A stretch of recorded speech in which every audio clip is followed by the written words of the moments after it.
الحمد لله نحمده ونستعينه ونستغفره ونعوذ بالله من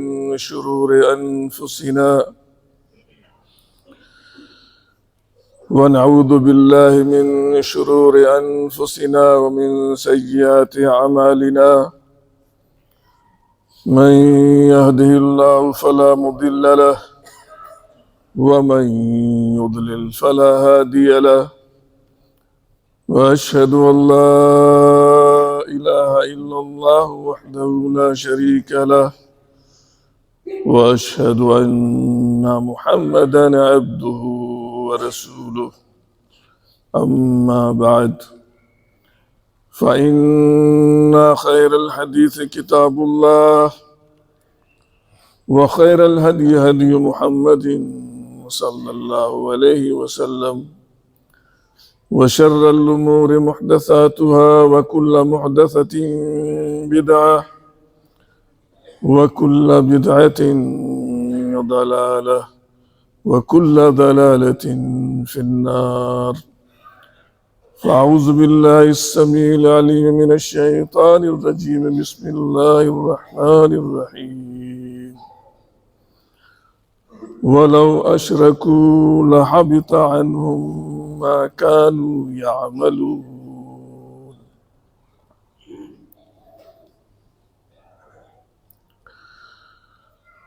اسلامی و دینی بھائیو،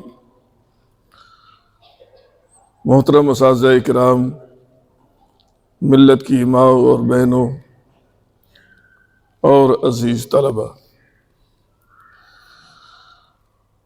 ہماری زندگی کے ایام بڑی تیزی سے گزر رہے ہیں، اور اس وقت ہم اسلامی کیلنڈر کے مطابق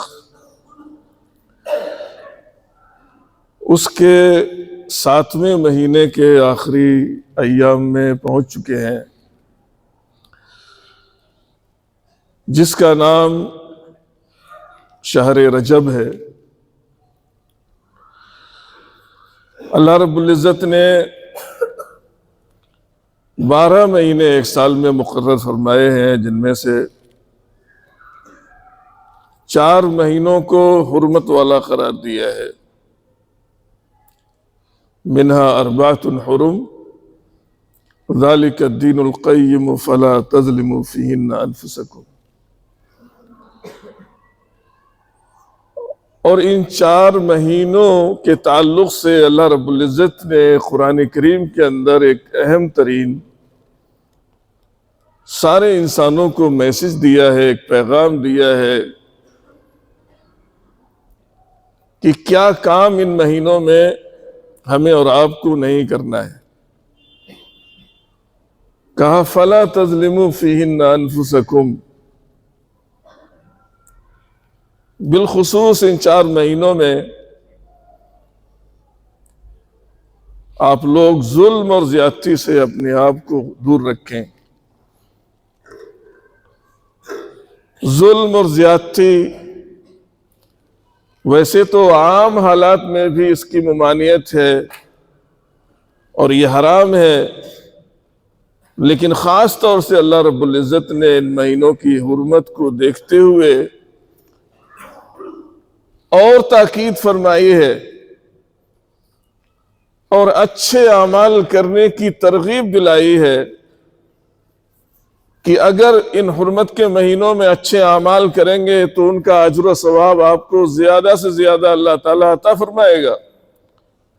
لیکن دوسری جانب اگر ہم ان مہینوں کی حرمت کو پامال کرتے ہیں اور اس بات کو بھول جاتے ہیں کہ ہم کس مہینے سے گزر رہے ہیں، اس مہینے کا ادب کیا ہے، احترام کیا ہے، اگر یہ بات ہمارے ذہن سے نکل گئی اور ہم گزشتہ زندگی کی طرح سے، ایام کی طرح سے ان مہینوں کو بھی گزارتے رہے تو اللہ تعالیٰ کی اس کی سزا بھی اتنی سخت رکھی گئی ہے۔ تو اللہ رب العزت نے ہر طرح کے ظلم سے منع فرمایا ہے۔ ایک ظلم تو یہ ہے کہ آپ کسی کے اوپر زیادتی کریں، کسی کو ماریں پیٹیں، کسی کی عزت و آبرو پر حملہ کریں، کسی کو چوٹ پہنچائیں، کسی کے حقوق غصب کریں، کسی کی جائیداد پراپرٹی پر قبضہ جما لیں ناحق طریقے سے، ایک ظلم تو یہ ہے، اور ایک ظلم یہ ہے جسے قرآن کریم نے بڑا ظلم قرار دیا ہے کہ اللہ رب العزت کی ذات، اس کی صفات یا اس کے افعال میں کسی کو شریک ٹھہرائے، یہ بہت بڑا ظلم ہے۔ اور مجھے افسوس ہوتا ہے کہ جس قدر اس مہینے میں ظلم و زیادتی کرنے کی تاکید آئی ہے اور شرک سے دور رہنے کی تاکید آئی ہے، لیکن ہمارے اس ملک یا بر صغیر ہند و پاک کے اندر ہمارے اس مہینے کی ابتدا شرکیہ اعمال سے ہوتی ہے، شرک سے ہوتی ہے۔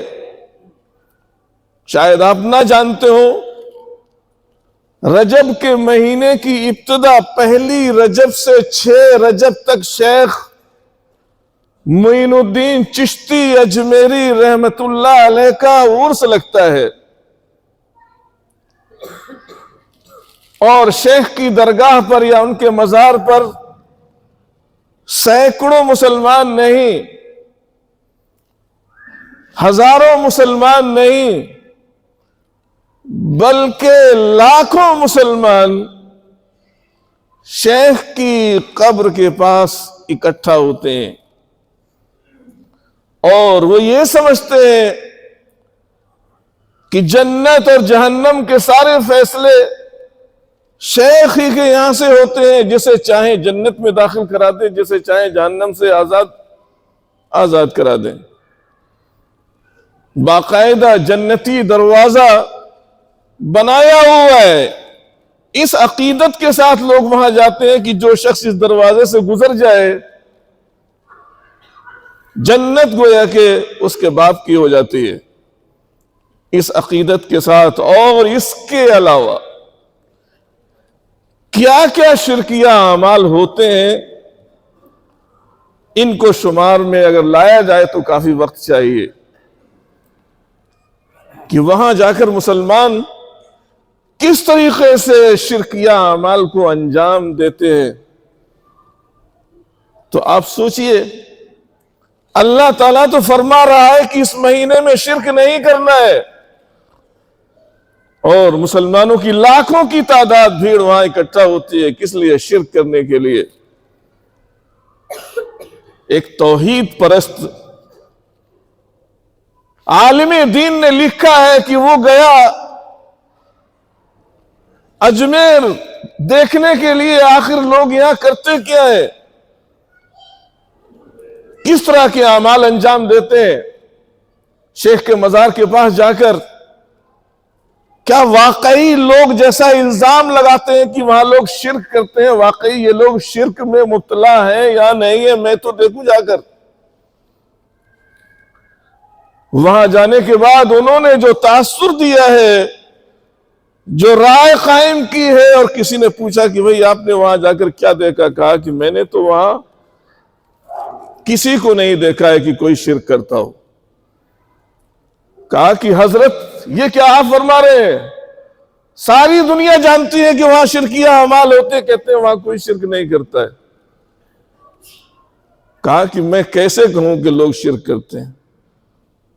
شرک تو یہ ہوتا کہ لوگ ان کے واسطے سے اللہ سے مانگتے کہ مجھے اولاد دے دیجئے، بیٹا دے دیجئے، لیکن لوگ تو لوگوں کی زبان پر وہاں تو اللہ کا نام سرے سے ہے ہی نہیں، صرف شیخ خواجہ معین الدین چشتی ہی کا نام ہے، اللہ کو تو وہاں لوگ جانتے ہی نہیں کہ اللہ بھی کوئی ہے جس کی خالص عبادت ہونی چاہیے۔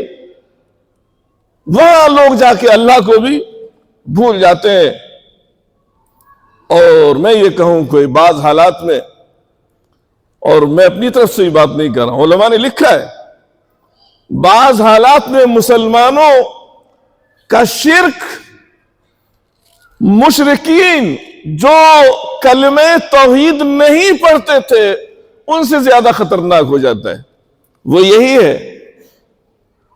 اللہ رب العزت نے مشرکین کی حالت بیان کرتے ہوئے کہا فَإِذَا رَكِبُوا فِي الْفُلْكِ دَعَوُا اللَّهَ مُخْلِصِينَ لَهُ الدِّينَ۔ ان مشرکین کا حال یہ ہے کہ جب کشتی میں سوار ہوتے ہیں اور کشتی بھمر میں پھنس جاتی ہے، سمندر کی موجوں کی زد میں آتی ہے اور ان کو لگنے لگتا ہے کہ ہماری جان جانے والی ہے، تب مشرکین کیا کرتے تھے؟ دعوا اللہ مخلصین لہ الدین، ان کا ملاح ان سے کہتا تھا اخلصو اخلصو اخلصو، خالص اللہ کو پکارو، تمہارے جو 360 بت ہیں وہ تمہارے کام یہاں آنے والے نہیں ہیں۔ تو وہ کلمہ بھی نہیں پڑھتے تھے، اس کے باوجود کیا کرتے تھے؟ جب مصیبت میں پھنستے تھے ان کو معلوم تھا کہ یہ ہمارے بزرگ جو فوت ہو چکے ہیں، جن کے نام سے یہ بت بنا لیے گئے ہیں، ہمارے کام نہیں آئیں گے، لیکن اللہ تعالیٰ نے کہا فَلَمَّا نَجَّاهُمْ إِلَى الْبَرِّ إِذَا هُمْ يُشْرِكُونَ، اور جیسے اللہ تعالیٰ ان کو نجات دیتا تھا بچ جاتے تھے، اللہ سے دعا کرنے کی وجہ سے کشتی کنارے لگ گئی، ٹھیک ٹھاک صحیح سلامت لوٹ آئے، تو پھر سے وہی رفتار بے ڈھنگی جو پہلے تھی وہ اب بھی ہے، شرک میں مبتلا ہو جاتے تھے۔ تو آپ سوچئے، تصور کیجئے کہ ہم تو مصیبت کے وقت بھی ایک اللہ کے سامنے نہ جھکتے ہیں نہ اس کو یاد کرتے ہیں، ہر حال میں دوسروں کے آگے، دوسروں کے آستانوں پر اپنی یہ پیشانی جھکاتے ہیں۔ تو اس مہینے کا ایک میسج یہ تھا کہ ہمیں ہر طرح کے ظلم سے اپنے آپ کو بچانا ہے، لیکن مسلمان اپنے آپ کو اس سے نہیں بچا رہے۔ اسی مہینے کے تعلق سے ایک نماز قائم کی جاتی ہے جو اس مہینے کی پہلی جمعرات کو پڑھی جاتی ہے، دن میں روزہ رکھا جاتا ہے اور شام کو مغرب اور عشاء کے درمیان 12 رکعت نماز پڑھی جاتی ہے، یہ سمجھ کر کہ یہ بہت اجر و ثواب والا کام ہے۔ یہ لوگوں نے اپنی طرف سے ایجاد کی ہوئی ہے، اللہ کے رسول صلی اللہ علیہ وسلم سے ثابت نہیں ہے۔ اور بھی علماء کرام ہیں، ائمہ مجتہدین سے کسی نے اس کا تذکرہ نہیں کیا ہے۔ شرک کے بعد جو جرائم آتے ہیں ان میں بدعت ایک خطرناک جرم ہے، لہذا مسلمان اسی مہینے میں اس بدعت میں بھی مبتلا رہتے ہیں، وہ کام ثواب جان کر کرتے ہیں جو ہمارے نبی نے نہیں کیا ہے، ہمارے رسول نے نہیں کیا ہے، صحابہ نے نہیں کیا ہے، اور آپ جس امام کو اپنا مقتدی مانتے ہیں اس امام سے بھی وہ چیز ثابت نہیں ہے۔ پھر کیا مطلب ہے؟ آیا یہ اس مہینے کی حرمت پامال کر رہے ہیں کہ نہیں کر رہے ہیں؟ کتنی افسوسناک صورتحال ہے۔ آئیے اگلی چیز اسی مہینے میں کی جاتی ہے، امام جعفر صادق کے نام کی نظر یا نیاز کی جاتی ہے، اور اس کے تعلق سے لوگوں نے لکھ رکھا ہے، ایک کہانی گھڑی جاتی ہے، ایک قصہ بیان کیا جاتا ہے، اس کا نام رکھا ہے داستان عجیب۔ نام ہی سے معلوم ہوتا ہے کہ یہ غیر شرعی چیز ہے، جس کا شریعت سے کوئی تعلق نہیں ہے، جس سے ہمارے سماج میں کنڈوں کا تہوار کہا جاتا ہے۔ کنڈے بھرے جاتے ہیں، مخصوص طریقے سے پوریاں بنائی جاتی ہیں، کنڈے میں رکھی جاتی ہیں، اس نیت سے کہ یہ امام جعفر صادق کے نام کی نیاز ہے، اور ان کی طرف منسوب کر دیا کہ جو میری نیاز کرائے گا تو اس کی ہر حاجت پوری ہوگی، میں اس کی گارنٹی دیتا ہوں، اور اگر اس کی حاجت پوری نہ ہو تو قیامت کے دن وہ میرا دامن پکڑ سکتا ہے، اتنی ضمانت دی گئی۔ نظر و نیاز یہ خالص اللہ کے لیے ہونا چاہیے، اللہ کی عبادت ہے یہ۔ کسی بھی امام کے نام کی کوئی نظر و نیاز جائز اور درست نہیں ہے، حرام ہے، بلکہ شرک ہے، یہ شرکیہ عمل ہے۔ لیکن مسلمانوں کی ایک بڑی تعداد ہے جو ان شرکیہ اعمال میں مبتلا ہے، اور اس امام جعفر کی جانب ایسی چیز کی نسبت کرتے ہیں کہ جو اس نے نہ کی ہو نہ کہی ہو۔ آخر یہ داستان گھڑی کیوں گئی ہے؟ 22 رجب کو منائی جاتی ہے، یہ کیوں گھڑی گئی ہے؟ 22 رجب امام جعفر کی نہ تو پیدائش کا دن ہے اور نہ ان کی وفات کا دن ہے۔ عام طور سے لوگ اس طرح کی چیزیں مناتے ہیں، یا تو کسی کی وفات کا دن ہے یا کسی کی پیدائش کا دن ہے، یہاں دونوں میں سے کوئی چیز نہیں ہے۔ پھر کیا وجہ ہے؟ وجہ یہ ہے کہ ایک صحابی رسول خلیفۃ المسلمین، مسلمانوں کا خلیفہ، جلیل القدر صحابی معاویہ رضی اللہ تعالی عنہ کی پیدائش کا دن ہے یہ۔ نہیں، پیدائش کا نہیں، وفات کا دن ہے یہ۔ صحابی رسول کی وفات پر یہ خوشی کی تقریب رکھی گئی ہے۔ بہت سے لوگ ہیں کہتے تو اپنے آپ کو مسلمان ہی ہے، لیکن اس صحابی سے خاص عداوت رکھتے ہیں، دشمنی رکھتے ہیں، برا بھلا کہتے ہیں، اور نہ جانے کن کن صفات سے اس کو متصف کرتے ہیں۔ تو یہ تقریب اس لیے منائی جاتی ہے، اور اسی مہینے میں منائی جاتی ہے جس میں منع کیا گیا ہے کہ اس میں کوئی ظلم و زیادتی نہیں کرنا ہے، شرک نہیں کرنا ہے۔ اور آگے چلیے، 27 رجب آنے والی ہے، آج رجب کی 23 تاریخ ہے، 27 رجب آنے والی ہے۔ 27 رجب کو کیا منایا جاتا ہے؟ جشن شب معراج۔ اللہ کے رسول صلی اللہ علیہ وسلم کو معراج کرائی گئی تھی، آسمانوں کی سیر کرائی گئی تھی، اور اس میں کوئی شبہ نہیں ہے اللہ کے رسول صلی اللہ علیہ وسلم کو جو معجزات عطا کیے گئے تھے ان میں سے ایک اہم ترین معجزہ یہ ہے کہ آپ کو اللہ رب العزت نے آسمانوں کی سیر کرائی ہے۔ یہ اللہ کے رسول کی زندگی کا اہم ترین معجزہ ہے، لیکن اس کی تاریخ کیا ہے؟ کس تاریخ کو کرائی گئی تھی؟ علماء نے 10 یا اس سے زیادہ اقوال ذکر کیے ہیں۔ تو جس کی تاریخ میں اتنا شدید اختلاف ہو، ہم اس دن متعین کر کے جشن مناتے ہیں۔ اللہ کے رسول صلی اللہ علیہ وسلم کو یہ معجزہ عطا کیا گیا تھا جس کی تاریخ ہی معلوم نہیں ہے، صحیح تاریخ ہے کیا اس کی، لیکن ہاں واقعہ اپنی جگہ مسلم ہے۔ قرآن میں اللہ رب العزت نے اس کا ذکر فرمایا ہے، سبحان الذی اسری بعبدہ لیلا من المسجد الحرام الى المسجد الاقصی۔ اس میں کوئی شبہ نہیں ہے۔ اور چلیے ہم اس کی تاریخ تسلیم کر لیتے ہیں، 27 رجب ہی تاریخ ہے، اللہ کے رسول کو یہ معجزہ دیا گیا۔ اللہ کے رسول کی زندگی میں کتنی دفعہ یہ 27 رجب آئی کہ اللہ کے رسول صلی اللہ علیہ وسلم نے جشن منایا تھا، اور آپ کے بعد آپ کے صحابہ نے یہ جشن منایا تھا، یا اس کی اجازت یا اس کا پرمیشن دیا تھا؟ کسی سے ثابت نہیں ہے۔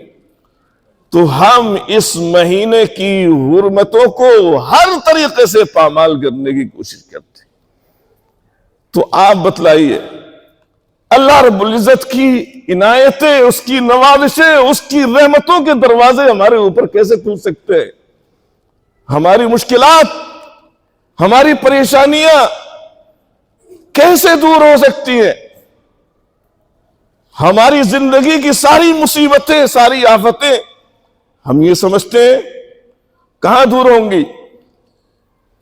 کسی کے آستانے، کسی کی چوکھٹ پر یہ پیشانی ٹیکنے کے بعد آپ کے سارے مسائل حل ہو جائیں گے۔ اور اس کے جواز کے لیے لوگوں نے کیا کیا ہے؟ حدیثیں گھڑی ہوئی، اپنی طرف سے حدیث بنا کر کہہ دیا کہ یہ اللہ کے رسول صلی اللہ علیہ وسلم کی حدیث سے ثابت ہے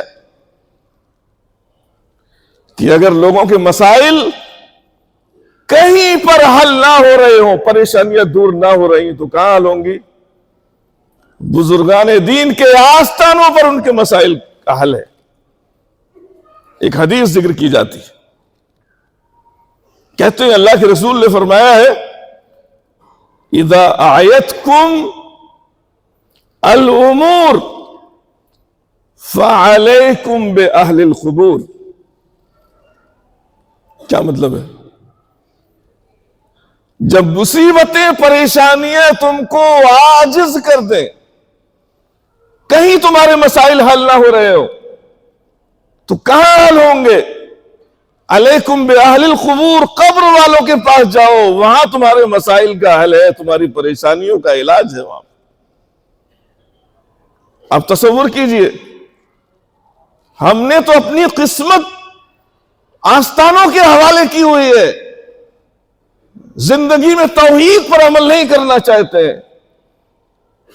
کتنی خطرناک فکر ہے یہ۔ لیکن افسوس ہوتا ہے دنیا میں جب سے اسلام آیا ہے، اللہ کے رسول صلی اللہ علیہ وسلم کی وفات کے بعد سے لے کر آج تک ہمیشہ سے بزرگوں کی قبریں موجود رہی ہیں، تو کیا مسلمانوں کے مسائل قبروں کے ذریعے سے حل ہوئے یا آج حل ہو سکتے ہیں؟ میں نے شاید اسی منبر سے کسی موقع سے ذکر کیا تھا کہ شیخ عبد القادر جیلانی، جن کو کیا کہتے ہیں لوگ، پیران پیر کہتے ہیں یا غوث اعظم کہتے ہیں جن کو، امریکی طیاروں نے، امریکی فوجیوں نے کہاں بمباری کی؟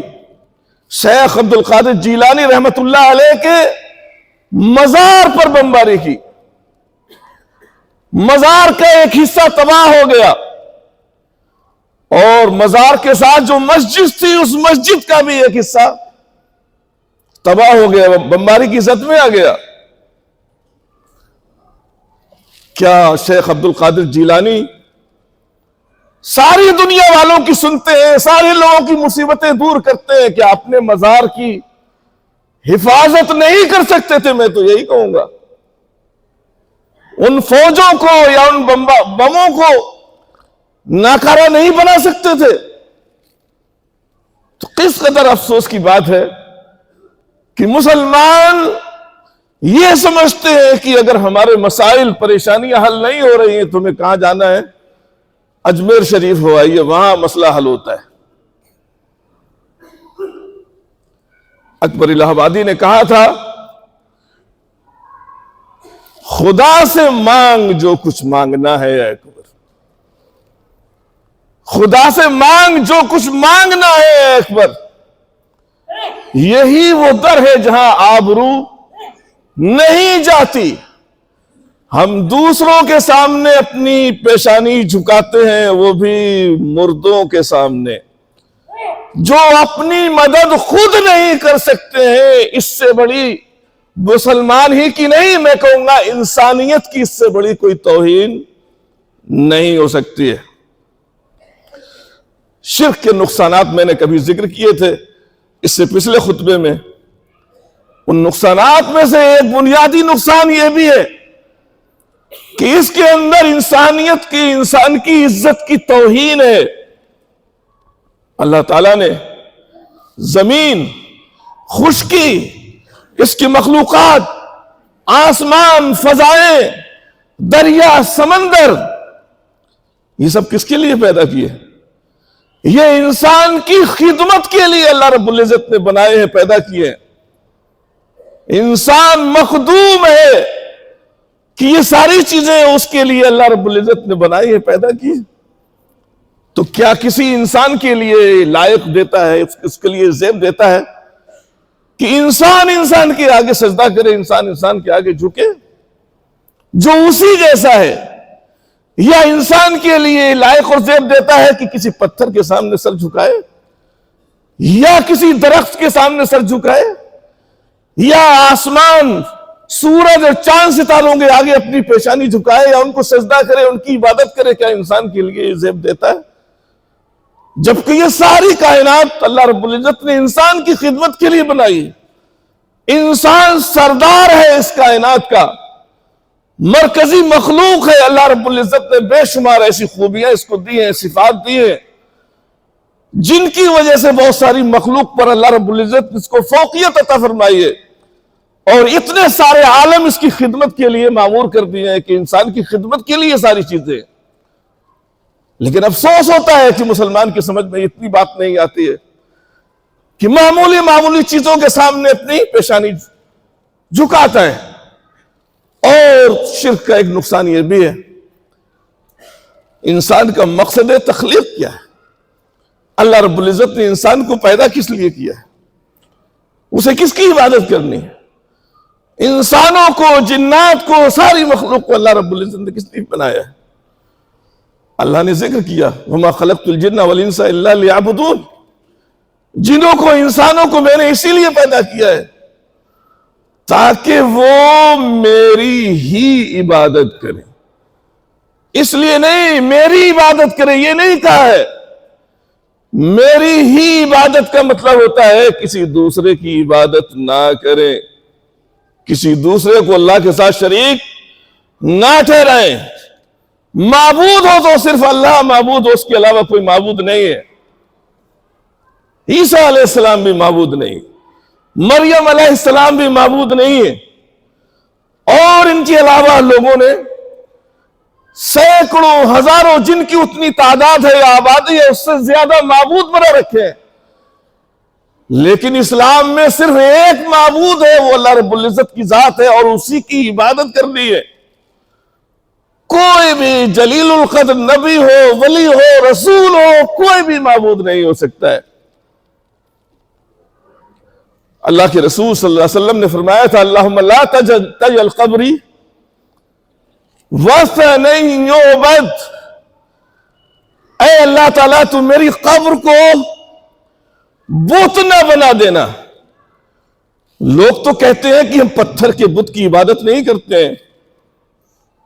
کہاں جاتے ہیں؟ قبر کے پاس جاتے ہیں اولیاء اکرام کی. یہ بت نہیں ہو سکتا ہے. نبی فرما رہا ہے کہ میری قبر بھی بت ہو سکتی ہے. اللہ سے دعا فرمائی کہ اللہ تعالیٰ تو اسے بت نہ بننے دینا کہ لوگ یہاں آئے اور شرکیہ اعمال انجام دے. میری قبر کے پاس یہ سارے کام نہیں ہونے چاہیے. اللہ رب العزت سے درخواست کی، دعا کی اللہ کے رسول نے، اور آپ کی دعا کی یہ برکت ہے. اللہ رب العزت کا فضل و احسان ہے کہ وہاں پر ایسے لوگ معمور ہیں، نگرانی کر رہے ہیں، جو ادنا سا بھی کسی کو شرک کرتے ہوئے دیکھتے ہیں فوراً اس کا ہاتھ پکڑ لیتے ہیں. قبر رسول کے پاس کوئی شرکیہ عمل نہیں ہونا چاہیے. دوسری حدیث میں اللہ کے رسول نے فرمایا تھا اللہم لا تجعل قبری عیدن. یہ وہ لوگ غور فرمائیں جو بزرگان دین کے مزار پر جا کر اکٹھے ہوتے ہیں، اجتماع کرتے ہیں، خوشیاں مناتے ہیں، عرس جس کو شادی کہا جاتا ہے، عرس مناتے ہیں. وہ لوگ اس پر غور فرمائے. اللہ کے رسول نے یہ بھی دعا فرمائی تھی کہ میری قبر کو اے اللہ تعالیٰ عید نہ بنا دینا، کہ لوگ ہر سال میرے مزار کے پاس، میری قبر کے پاس آئیں، اکٹھے ہو اور یہاں اجتماعی شکل اختیار کر لے اور خوشیاں منائے لوگ یہاں آ کر. میری قبر کے پاس ایسا کچھ نہیں ہونا چاہیے. تو آپ غور فرمائیں جب اللہ کے رسول کی قبر کے پاس عرس منانا جائز نہیں ہے، اور کہا جسے درود اور سلام بھیجنا ہو جہاں بھی کہیں ہو دنیا کے کونے میں، ہندوستان میں ہو، امریکہ میں ہو، وہیں سے درود و سلام بھیج سکتا ہے، فرشتے پہنچائیں گے. لیکن سارے لوگ ہر سال یہاں اکٹھے ہو، آ کر عید منائے، خوشیاں منائے، عرس منائے، یہ نہیں ہونا چاہیے. تو جب اللہ کے رسول کی قبر کے پاس یہ سارے اعمال جائز نہیں ہیں، تو جن کا درجہ اللہ کے رسول سے کئی گنا کمتر ہے، ان کی قبروں کے پاس اس طرح کے اعمال کرنے کی کیا کوئی گنجائش کر سکتی ہے؟ اللہ رب العزت سے دعا ہے کہ اللہ تعالیٰ مسلمانوں کو صحیح سمجھ عطا فرمائے اور اس مہینے کی جو حرمتیں ہم نے پامال کی ہیں اب تک، ان سے توبہ کرنے کی، اور آئندہ ان تمام امور سے اللہ تعالیٰ ہم کو بچنے کی توفیق عطا فرمائے۔ وآخر دعوانا الحمدللہ رب العالمین۔